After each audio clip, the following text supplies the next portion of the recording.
লো বাজেটের most favourite lunch করলাম আজকে। তো হ্যালো এভরিওয়ান, আসসালামু আলাইকুম। সবাই কেমন আছেন? আজকে হচ্ছে আমি আমার দুপুরের খাওয়া-দাওয়ার ভিডিও নিয়ে চলে আসলাম। কারণ আজকে আমি এত প্রিয় একটা খাবার খেয়েছি আমার, যেটা আপনাদের সাথে শেয়ার না করেই পারলাম না। আমি ফার্স্ট হচ্ছে কচুরমুখী ভর্তা করেছিলাম, সেটা দিয়ে খেয়ে নিলাম।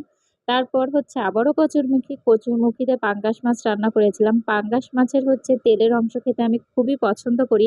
আর যদি সেইটা হয় কচুরমুখির সাথে রান্না করা তাহলে তো কোনো তুলনাই হয় না। তো আজকে হচ্ছে পেটির মাছ ছিল না, এজন্য গলার কাছে যে মাছটা থাকে সেইটা দিয়ে হচ্ছে খাচ্ছিলাম। তো অনেক গরম ছিল, ছিঁড়তে পারতেছিলাম না। তো এই তো এগুলোই হচ্ছে আমার মোস্ট ফেভারিট খাবার। এখানে মুরগির মাংসও রান্না করেছিলাম, কিন্তু ওই যে লো বাজেটের মোস্ট ফেভারিট বললাম যে, এজন্য মুরগির মাংসটা আমার অতটাও পছন্দ হয়নি। আমার এই লো বাজেটের কচুরমুখী আর পাঙ্গাস মাছটা ভীষণ প্রিয়। এটা অনেকেই হচ্ছে ভালো চোখে দেখে না যে পাঙ্গাস মাছ খাওয়াটা। কে আমার মতো পাঙ্গাস মাছ খেতে পছন্দ করেন অবশ্যই জানাবেন।